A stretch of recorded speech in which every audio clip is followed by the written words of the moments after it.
Hello, people at home. Look at all your fellow classmates. They want to say hi to you too. Say hi. Hi. I think you were on this side. Emma? Emma was on this side. Well, my name was... I know, I screwed up. You're good. You're good. All right, peeps. So, do you remember the day I was gone and it was last week? You filled this out for the sub and then you turned it right in. Yes. It's called a personality inventory. So I went and I collected them this past weekend. And then what I did was I typed up your particular, I think it was more my analysis of what your personality is like. I'd like you to read it and then flip it over on the back and then rate how accurate you feel like it is. Okay, on a scale of 1 to 5. So everybody have something to write with. Take a second, stop what you're doing, and read this and then rate it. We're going to talk about them in a little bit, but right now just read yours independently. Taylor. Thank you. Mm-hmm. Bethany. Samuel. Corey. Taylor S. Lena. Tab. Emma.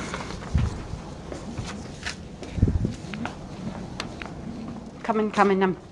Last but not least, yeah.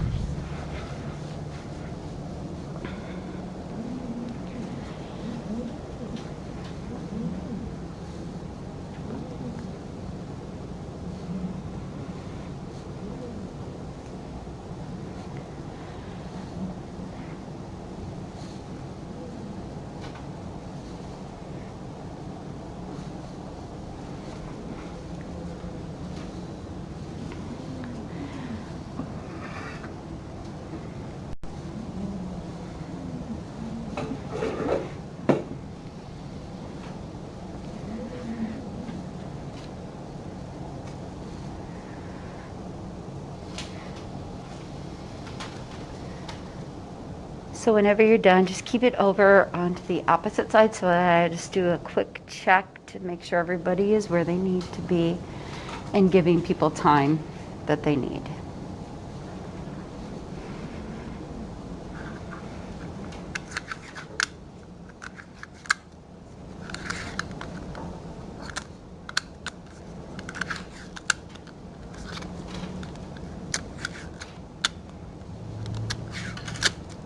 Everybody have a score?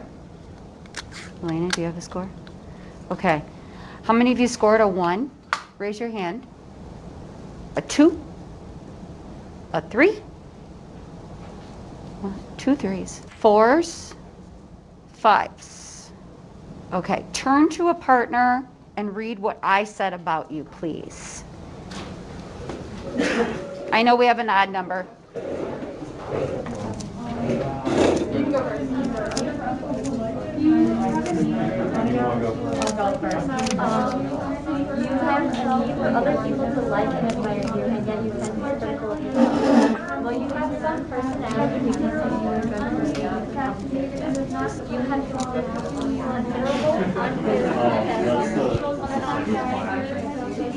I really like the exact same. That's funny. You gave us all of them. Because they apply to everybody. I just realized that. So most of you have figured it out at this point, if not before, that these are exactly the same, that all of you have the exact same. Then you tell me why many of you scored a 4 or a 5 to say it was pretty accurate with your personality assessment. How do you explain that? I mean, I felt like that was like who I am. So you think everybody is like you? No, but it was like some traits were accurate and other ones weren't. So it Uh-huh. wasn't completely accurate. Josh, you said something earlier.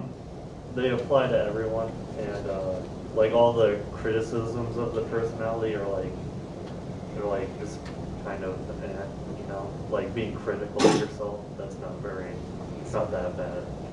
Okay, okay. So it was more general, is what you're saying. And it wasn't like a specific criticism, but it was just more of a general statement, but laden. And it'd be something you'd be okay with being. Yes. And then it was also laden with the positive side as well. Correct? I could have given this to every single student here at Hempstead, and I would have gotten tons of 4s and 5s. And all of you would disagree with having this similar personality to those people. I do this on the first day of the unit because I'm not here. I wasn't here. I wanted to make sure I did this today because it's demonstrating one of your test questions, and I want to make sure it sticks a little bit longer for you. It's called, well, many of you actually experience this. It's called the Barnum effect. The Barnum effect is in this orange. I had to put it off to the side because I ran out of board space. You might just be able to listen and understand it pretty easily. P.T. Barnum was a man, a real man, who actually just passed away. And he believed that a lot of times, if you had 20 bucks, give me your poem. What am I doing here? She's giving me her 20 bucks and I'm looking at her poem. What am I going to do? Read it, right? You got 20 bucks too? I'm going to give you some cards. We're going to look at these cards. These cards are going to tell me a little bit about the future. That's right. And Sam's got 20 bucks and I've got this globe and I'm going to talk to him a little bit about what's going on. These people were going around scamming people. They were taking advantage of people in very vulnerable situations that were like they had just lost loved ones or just had major catastrophes in their life and they wanted answers.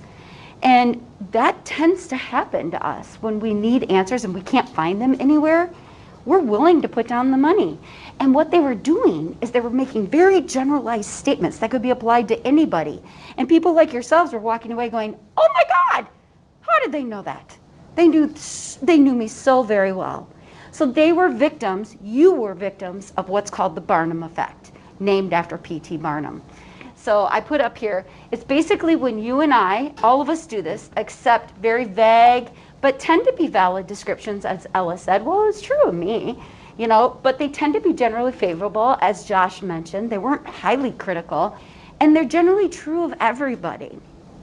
So his little lesson, keep your money in your pocket unless you actually were doing it more for entertainment purposes. So be cautious, be careful. Most of us today get these janky looking surveys online now that say, hey, take this color survey. It's going to tell a little bit about your personality. You know, those stupid things. Well, maybe they're not stupid, but if they're fun, but we tend to look for things that match our personality. We tend to say, oh yeah, that's me. This tells a little bit about me when it probably could be applied to really anybody. It's called the Barnum effect. Feel like you understand it? My college professor did the same exact thing to me a bazillion years ago, and we all did 4s and 5s. I mean, it was crazy. It hasn't changed. And so I'm just hoping that that silly little thing will stick with you a little bit longer since I did this. Let's take a look at free response. You have a free response coming up the next time I see you, actually. Second page in your packet, blue. I just want us to take a look at that. Second blue page in your packet. If anybody needs to borrow a packet, I've got them in the front of the room. If you have, I'm so sorry, Sam. Cheapers. If anybody needs one. Second blue page on the right-hand side. Look at the terms. If you watched the video yesterday, you heard me say, what is something you notice about these terms? And students in class were saying, they're from many chapters. They're from your bio chapter, they're from your social chapter, and they're from this chapter. That can be really good news, you guys, because I would put a lot of money on that a lot of you guys already know what a frontal lobe is, what an amygdala is, things that we've already covered. So many of those words will be more of a refresher than it is brand new learning. Does anyone have any questions about your FRQ coming up this you guys are Thursday, right? This Thursday. Yes. What kind of clarification between self-concept and self-esteem? I just wasn't understanding how those are different. And we're going to talk about that today. So let's talk about it even further, and then I can actually dive into it more for you. Questions? So I would bookmark that page. That's the page you want to study for Friday, for yourself. Thursday. Thank you. It's so difficult for me to keep all these days straight. I don't know. So for Thursday. Yes. How long will we have? 22 minutes, 4 words. We're going to do some practice today. You're not going to write, but you're just verbalizing. I'll give you a made-up prompt, and I'll say, all right, let's apply this word, okay? So those are good practice points that we all need to get used to doing. All right, the other homework is to read 503 to 510. Stay on top of that reading. Let's take a look at this board. It's going to be erased tonight. It's kind of a mess, I know that. But this unit is divided into certain categories that want to share with you how we actually learn about personalities. We spend a considerable amount of time reading and learning about Freud, the id, the ego, and the superego. Moving on to psychosexual stages, and these are the 5. I mentioned this yesterday, I just want to repeat this. You not only need to know the stages, but you need, more importantly, and some of you struggle on the multiple choice, more importantly, you need to know what happens when you get stuck in one of those stages. I don't care if your parents didn't potty train you correctly, but what happens as an adult if you weren't potty trained correctly? Where do you find that information? On the PowerPoint, at the very bottom. I'll point it out to you when I bring that up again today, just in case you missed and you overlooked that. From there, we talked about, actually in the pink, all the different defense mechanisms. Need to know those. There are 9 questions on the multiple choice with just the pink and the green. That's quite a few. There we moved on to the Neo-Freudians. There are 3 of them, and the buzzwords are listed underneath them. So if you see the name Carl Jung, you know he's associated with archetypes. If you see the name Alfred Adler, you know he's associated with inferiority complex. And then yesterday we talked about projective test, the Rorschach ink blot test, and then the TAT, which is more of a storytelling thematic apperception test. Tell me a story and what you see. These are called projective tests.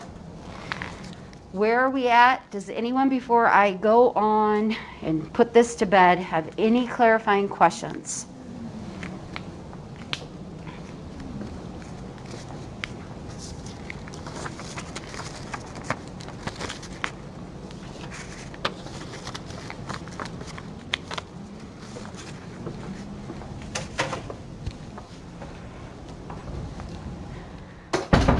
Okay, then our goal today is to get through humanism and get as far as I can on trait perspective. Okay, so I ran out of room over there, so I had to push it over here. I'm going to put the PowerPoint back up, which is the stuff that's over here on this board. But just so you know, I tried to actually narrow down some of the important words that you need to note. Self-concept, which will go on the board again and hopefully answer that question. Was it Abby? Was it you? Who has that? Okay. Real versus ideal self, congruency or incongruency, and then unconditional positive regard. And then we're going to move on to the new stuff. Okay? So that's where we're at. Bear with me. Get this pulled up. If you are at home, we are going to do a quick review of what we went over yesterday in class.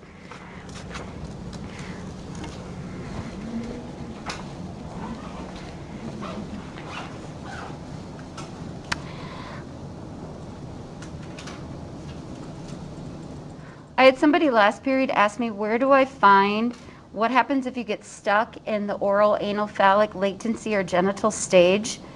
And if you just click on that PowerPoint that's been up for the past X amount of days on your Canvas account, and you get to the slide that says psychosexual stages here, and then at the very bottom, and you'll see how I've divided it, oral stage, what happens when you're an adult if you get stuck in that stage? It says it right here. So the focus is everything going in the mouth, if as an adult you did not fulfill that stage completely and accurately, you potentially could be either highly independent or completely codependent upon others. Do you see where I have that? That's on each slide. I'm not going to go through each of those, but I wanted to point it out in case you easily overlooked that, because I could see how that could be easily overlooked. Okay, so today, humanism. So this is what we did yesterday. It was very rushed, but we got through some of it. So we talked about Carl Rogers, and we talked about how different humanists believe that our personality has emerged from different things, completely contrasting to what Freud believed in. And his whole concept is called self-concept. That's an important term, which is also number 5 on your FRQ. I know some of you still have that page. I do not have a designated page in your binder or in your handout for humanism. The PowerPoint is here if you're taking notes. I've seen people do it on the back side of some of those handout pages. I've seen people just listen, and then I've also seen people do it on their own notebook. So whatever convenient for you guys, but I don't have a page for you. So what is self-concept and how is that different than self-esteem? Self-esteem, as I explained yesterday, is how you feel about yourself. Some of us have poor self-esteem, like my body image, and I can't stand to look at myself in the mirror, and therefore that impacts how I feel about myself. Maybe I have really positive self-esteem about my body image, and therefore I'm very confident when I walk, and that affects me as well. Now, how is that different than self-concept? This is the idea of who you think you are. So if I said to you, what type of student are you? You would say, I am this. I am a lazy student. I am a diligent student. I am whatever you think you are. And this is what shapes our personality, because our self-concept of who we think we are is divided into 2 areas, your ideal self and your real self. Everybody, not everybody, many students that got this word on their essay last year was scored incorrectly. And that's why I'm making sure I take a moment to tell you what they did wrong. They did not include ideal and real self. You must, if this word comes up for you guys, you must talk about this. This is the meat and the bones about self-concept. What is a self-concept? Well, you have that real self that you think you are versus that ideal self that society, your parents, or even yourself thinks you should be. Notice the difference I said. The ideal self, what society, what your parents, or even you yourself thinks you should be, but you're not there. You're not there yet, or you're never going to be there. It doesn't matter. But your real self, if it's over here on my left side, versus your ideal self, you want them to perfectly go like this. You want them to mesh well. You want what you really are to mesh with who you think you should be. And that's called congruency. Incongruency is when they are far apart or they only overlap just a bit. So I want you today, as I'm speaking, I want you to think about your own personal life. I want you to think about how you might be incongruent or congruent with some of the things that you think you are and others believe you should be. And I'd like you to try to apply this to your own life as I go through, because I'm going to give you some various examples. So here's a super easy example of real versus ideal self. My ideal self says, I think you should be a trustworthy person. I want to be a trustworthy person. That's an important trait for me. My real self is, though, last night I came in late, past my curfew, and I lied to my parents about where I was. Not really a big deal for some of you, you would say, but if I really feel like trustworthiness is important, and I come home and I lie to my parents, do you see why for some people that might cause them a bit of angst? So that's one easy example. Example number 2, your parents want you to be a doctor. You are a super smart science kid. You are like off the charts. That's the ideal. It's what they want. The first example was what I wanted, right? Second example, what they want. They want you to be a doctor. You're fully capable of being a doctor. You are smart enough to do it. You have enough money in their bank account that they can fund you. There is nothing that's holding you back except the fact that your real self doesn't want that. Doesn't want that. Is there anxiety? Yes. Example number 3. I have a boyfriend for a solid year. Reese and I are best friends. We're just friends. I go to him after my boyfriend breaks up with me, and I complain to him about this boy to no end, how bad this boyfriend was to me. The thing is Reese knows I was the nasty person. He followed that relationship because he was my best friend for the entire year. And now I have the balls to go to him and say, that boy was the crappiest boyfriend in the world. Does Reese sit me down and say, you know what, you were the one at fault for this relationship? Does my good friend do that? Reese, do you do that? No. In fact, if you are a female sitting in this room, you tell me what the reaction of your best girlfriend would do if you sat her down and said she was the one at fault. No sexism here, but I can tell you this. Girls don't take honesty nearly as well as young men or men tend to. So Reese isn't going to sit me down and tell me what type of person I really am and how I destroyed this relationship. Why, Reese? Why aren't you going to tell me? Because we're friends. And what would I do? You wouldn't react very well. That's a good comment. He's like, you wouldn't react very well. That's correct. So this is the third example that I'm trying to give you about my ideal and real self. My real self is I'm a crappy girlfriend. Does it mesh with the ideal of who I want to be? No. Do I want to hear the truth? No, because it destroys my insides. And I become defensive, I become angry, I shut him out, or it causes me some anxiety. 3 examples of ideal versus real self. Does anyone have questions on that so far? Did it clean it up a little bit for you? Self-esteem versus self-concept. Okay? All right. What do I need to do to get there? You need this type of person in your life. This unconditional positive regard is number what on your FRQ list? What'd you say? 8. This is number 8. So we're going through a few of those FRQ terms actually today to help you out a little bit. So Roger says, in order to actually have that congruency where your ideal and real mesh well, you really have to have people in your life that do these 3 things for you. They're genuine, they love you unconditionally, and they listen with empathy. And that's all I would write down if you are note-taking. I wouldn't write the whole thing down. But what does unconditional positive regard mean?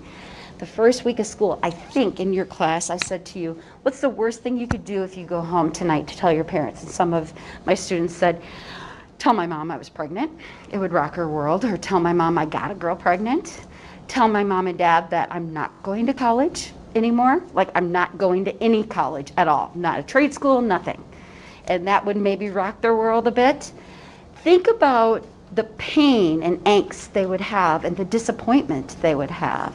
However, would the love still be there? And that's what unconditional positive regard means. Loving you through, even through your faults. FRQ practice number 1. Ready? Corey gets off school, and Corey is leaving the front of the building, and I see a big fight erupt outside this building, right outside my window, to the point of where literally heads are being bashed in, blood is going everywhere, police are called, ambulance. It's a bad fight. Right, Corey? Corey, tell me, based on unconditional positive regard, why you got in that fight. This is your FRQ practice. We're not writing it down, we're just thinking, unless you want to write it down. What would you say? If like my best friends in there or something, I'd be thinking, no matter what they got themselves into, I'd want to help them out. Okay, no, that would not score. What is unconditional positive regard? What did I tell you?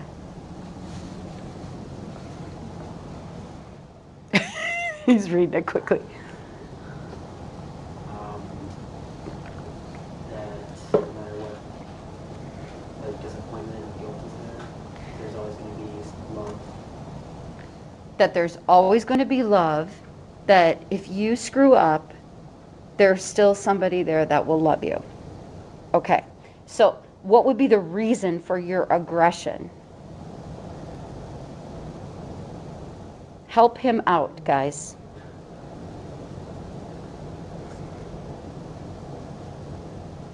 Based on unconditional positive regard, what is the reason for his aggression?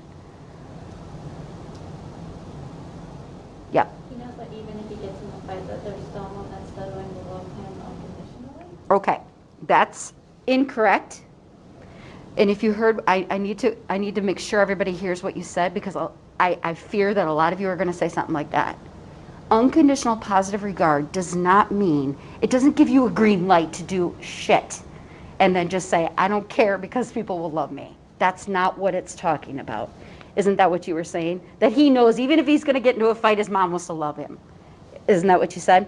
And a lot of people think that way. Don't think that's what Rogers is talking about. He's saying when you screw up, people will still be there to love you unconditionally. So what's causing this anxiety in his life? People aren't loving him. People are not loving him. He's not loved unconditionally. He doesn't have that. So he has this incongruency with his ideal self and his real self. Does that make sense? And he acts out on it. He's acting out on it. So some of us act out on it kind of just in our brain, and we like resort to like sadness or just like anxious feelings in the classroom. Maybe Corey is acting out on it because he's like, I'm going to pound this guy's head in to the pavement because I have nobody at home that loves me unconditionally, and my ideal self and my ideal self is I shouldn't be doing this, and my real self is saying, you know, I'm this big bully of a guy, and I can't fulfill that. I cannot live up to that, what the ideal is telling me. Do you see the difference of how I answered it versus how she answered it? Because this would be wrong. You cannot do things poorly. You can't just be like, I'm going to go murder somebody because people are at home loving me unconditionally, even if I'm in prison. That's not what Rogers thought. That my husband would say, I'm going to go have an affair because my wife will still love me unconditionally. Okay? I might love him unconditionally, but I might also divorce his ass. Yeah. So you're saying like unconditional positive regard is like when somebody doesn't have somebody to love them, they're going to act out in return? Is that what it always is? No, it's saying, it's not a reason because of it, but if you don't have unconditional positive regard, if you don't want people to love you unconditionally, you can't have congruency in your life. So whatever his ideal and real self is, you would make that up. You would say Corey's ideal self is this and his real self is this, and it's incongruent because he doesn't have anybody at home that loves him unconditionally to be that true self. That's a good point. Is this clarifying some things for you? Are you like, I hope I don't get that word? Yeah. I feel like on a multiple choice, pretty simple. Like, you know, it's like when somebody loves you without any strings attached, right? But Rogers is saying that you have your ideal and your real, and this is the ideal. You want it to mesh like this, but it can't do this if you do not have this in your life. All right. So take your Post-its, take 2 of them. No names on your Post-its. I want you right now to reflect about your life just a minute. I want you to think about where is there something in your life that is real, your real thoughts that are not congruent with the ideal. You're going to put the real on one Post-it note, and you're going to put the ideal on another Post-it note. Nobody's going to read these but me. We're going to put them on the wall. Real is going on the left, ideal is going on the right. Now, it could be really simple. Let me give you an example. Some of you, when you wrote down, the very first day I had you write down a little bit about your own personality. Do you remember doing that? I read all of them. Some of you may have said something like, my real self, even though you didn't use the word real, my real self is I'm really a shy, quiet person. But I wish I wish I was more outgoing. That's a real but you're not like it, but it's the ideal you're striving for. You might even get deeper and you might say, my real self is I want to do this in my life, but my parents want me to do this in my life. It could be whatever you want, from something super simple to something a little bit more complicated. When you get done, put them up here, give them some love, put a little tape on them because they're falling down on me, and we'll keep moving whenever you're done.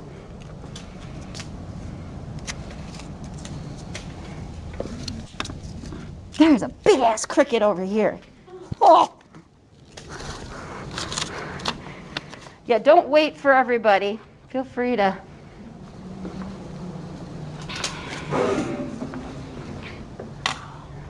I have some tape. What did I do with it? Oh, it's over here.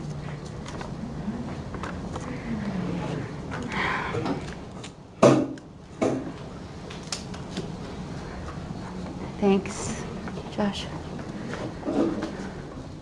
Put the tape, if you don't mind. You guys could just grab a little piece of tape and then tape it up, because I know in about an hour they're going to just end up falling on down.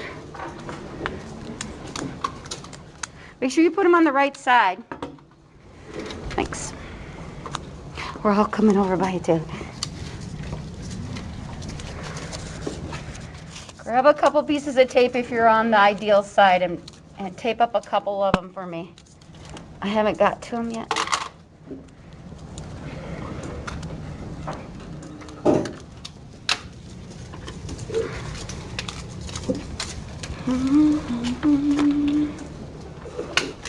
You're good. Thanks.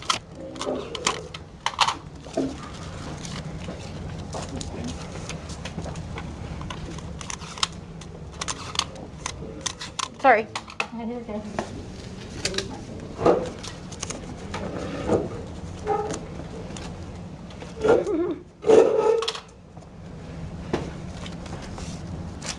Gosh. I know, I got some of them taped and not some of them taped. I got to. Yeah. Thanks. So take a look at the gap. You might be thinking, well, she just did this for just no random reason as far as the placement of them. But I do metaphorically, and I know some of you might just be like, oh my God, Mrs. Horner, you are so touchy-feely. But I can't help it. We're teaching psychology here, so it's important we think about our lives and our feelings. But I seriously put it on this wall for a reason. The incongruency you are seeing with the big gap, whatever you put on for your life, I'm hoping you're taking away saying, I want to someday close that gap and make it a little bit more congruent so that I don't have this anxiety. Imagine this whiteboard just being like a big monster filled with anxiety or depression or sadness or angst or anger, like in Corey's situation in the example I gave you. And if you close that gap, this will be erased. This will be erased in your life. So that's his whole idea of self-concept, real versus ideal, congruency, and unconditional positive regard. Does anyone have any questions about that? Abraham Maslow is our next guy then. I like the quote that I put up here.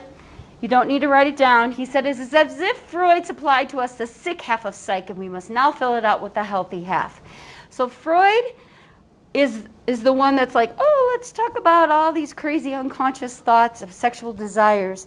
Whereas humanism's going to say, seriously, the ring finger, self-actualization. I keep pointing to it, but the metaphor is so strong and wonderful. The ring won't break. The ring wraps around you like a person that loves you unconditionally. That's what the metaphor is for the ring finger. So Maslow is a humanist. He believes in all the humanist goodness that they talk about. But the important part of Maslow is he studied not people like you and I, not commoners, I would say, not just the average Joes. Look at who he studied. Who's that? There we have Gandhi, Lincoln, MLK, not Rosa Parks, Eleanor Roosevelt, but good try. But guys, these are not average people. These are people that did something really grand in the world. You may or may not agree with their belief system, but they did big things, not like you and I. Why is that important to note? Because Maslow believed all of us will not get all the way to the top. So let me back up a little bit. This is number 1 on your FRQ, hierarchy of needs, self-actualization, on that blue sheet. Let's talk about it. You need to know, first of all, the order, and you need to know the correct order. I have it on the board over here for those of you who are sitting right here. I have it on this board right here as well. This is the correct order. And I have it right here. So let me explain to you. I don't think you need to write down everything underneath.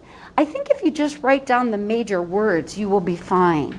So what is the bottom? Physiological needs. Then we go to safety. Then we go to love. Then we go to self-esteem. And finally, we finish at self-actualization. Unlike Freud, who said you go through these stages at particular points in your life, Maslow says that is not true. You can actually hit any of these stages at any point in your life. And ladies and gents, you might go all the way to the green and find yourself back down to the red if you are in a particular country that's now war-torn. Maybe your parents lost their home because of something tragic, and now you are homeless. You are no longer thinking about your own personal self-esteem. Now you're thinking about the physiological state. So these are movable. This is adjustable depending upon the stage of your life that you are in. The keynote that you're going to want to make sure you put down if this word comes up on the FRQ is you cannot move on to the next stage unless you conquer or fulfill the previous stage.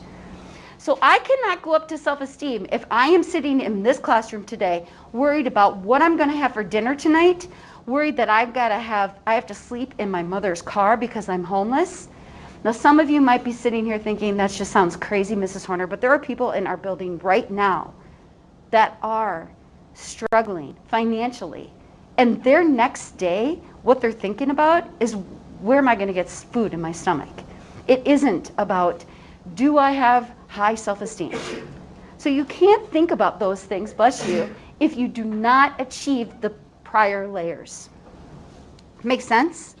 So why I wanted to stress you guys the importance of who he studied is because he said this is our goal. Self-actualization is our goal. But here's the sad thing. Maslow would say that most of us don't get there. Ghost. We have ghost. What the heck?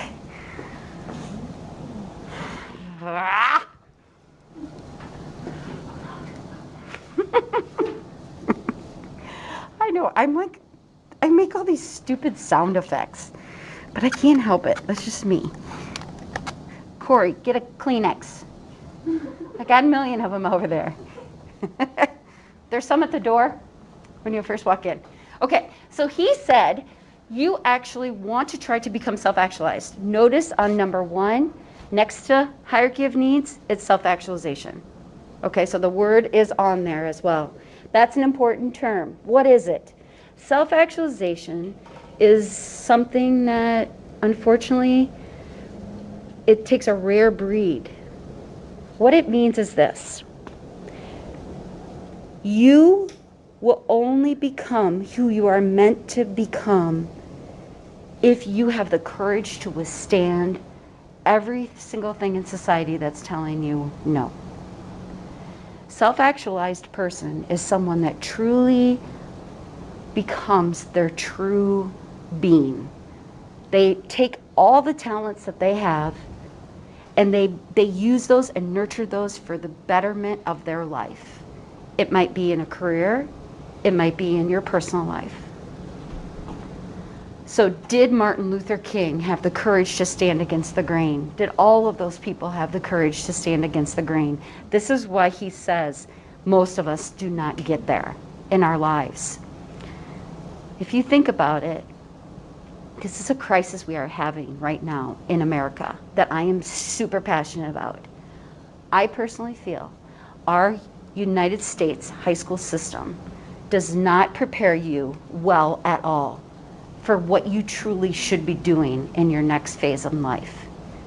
Do you know how many college students, and you're going to be in this situation, where people are going to say, what are you doing? What are you majoring in? And you're going to look at them and be like, I don't know.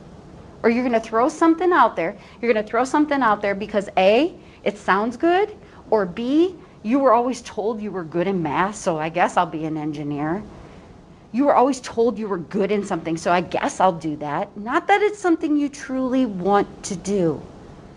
And then how many people do you know that are my age, that go to work every day, hate their job, that are doing what they do just because they're getting a paycheck? They are not self-actualized. They're not living their true self and being their true self. So I don't know if you guys noticed, but when you came into the classroom today, I was playing a particular song. Did anybody notice the song? What was it from? It was from Wicked.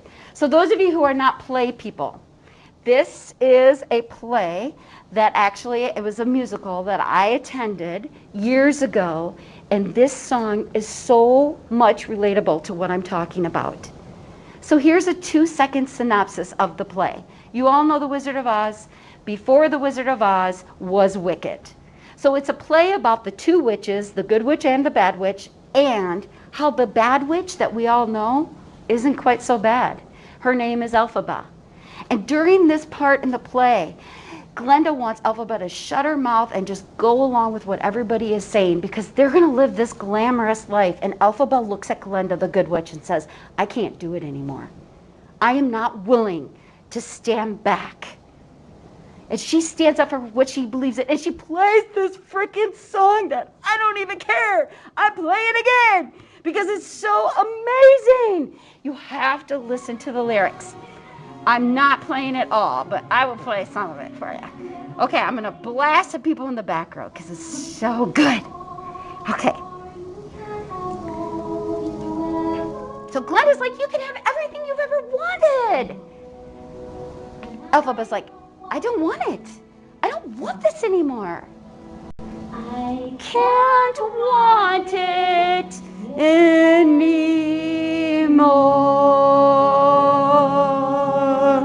It's so good. And just listen to her theme. Something changed within me. Something is not the same. And then this line is the best. I'm through playing by the rules of someone else's game. That's what you do. You all play by these stupid societal rules. Stop it. Too late right now. To sleep. That's right. These rules. That's right. And then at this point in the play, she goes, close my eyes and leave. And they hoist her above the whole audience as she's flying. And she says, I'm going to defy gravity. I'm not going to do this anymore. Sorry, but it's so powerful. You can't hold me down. It's so good. Listen to this line. I'm through with accepting limits because somebody else told me so. That's you.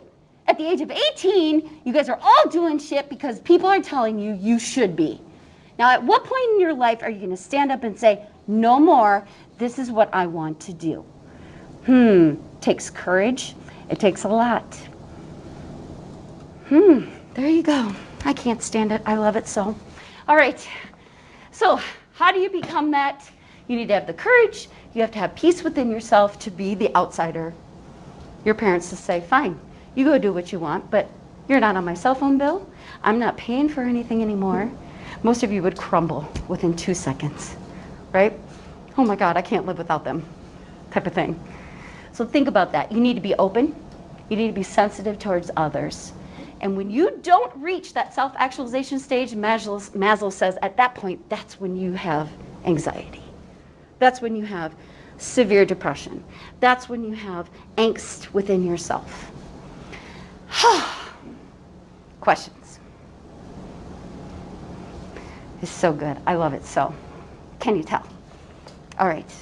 I was going to tell you something else. Oh, this was a little story I was going to tell you. I told my classes yesterday.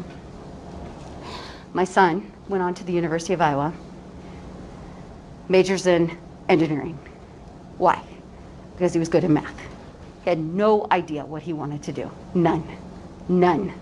He gets a couple of internships, he graduates, he gets the degree, sits his mom and dad down, myself and his father, and says, I am not going to do anything with this degree in engineering.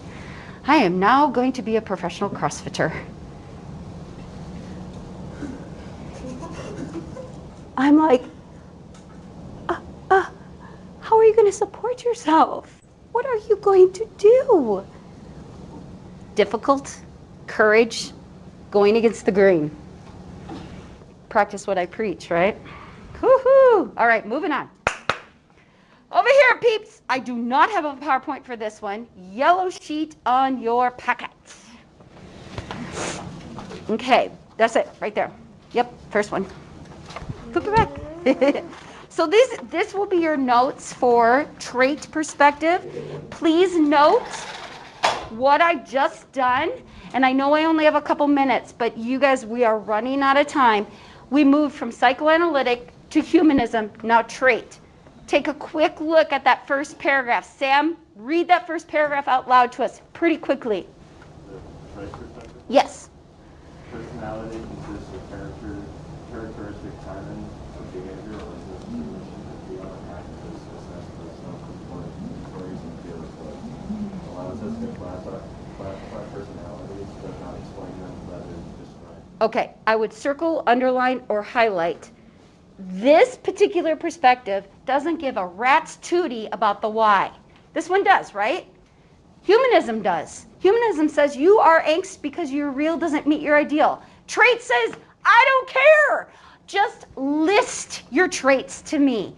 They will never try to describe the why, but they will only just list them. And they do that, another word you can circle or underline, is an inventory sheet. I think it's on like the second line. So that's what you do. You look at it like this. You guys took one of these from me where you just check. I am calm, I am hyper, I am introvert, I am extrovert, right? That's how trait perspective looks at your traits. They are more interested in classifying your traits than explaining the why. There are 3 perspectives you need to know. The one is Gordon Allport. You have him right up there. He divides them into 3 parts. Hans Eisnick, and the most important part is on the back side of that yellow sheet. It's the Big 5. College Board loves to test you on that. You guys, I did not include assessing traits. You need to write that down right now, and you only have like 10 seconds. You can move over if you need to. So I would just write it right underneath where it says canoe, under that spot where you have a little, but how they're going to assess traits is 2 ways. They're called objective tests, not projective tests, objective test. They're going to use the MMPI and the MBTI. Some of you have done the MBTI. That's the Myers-Briggs test. Myers-Briggs test, what you want to know for your multiple choice test is it's going to ask you, what are they testing you? They're testing you on your career choices. So they're trying to match your personality with your career, with a possible career for you. Oh, I like to be outside. Okay, you should be a forest ranger. You know, that type of thing. MMPI is trying to see if you have a mental illness. Are you depressed? Do you have severe anxiety? That type of thing. Have a great day. Sorry I went over. I couldn't help myself. See you later.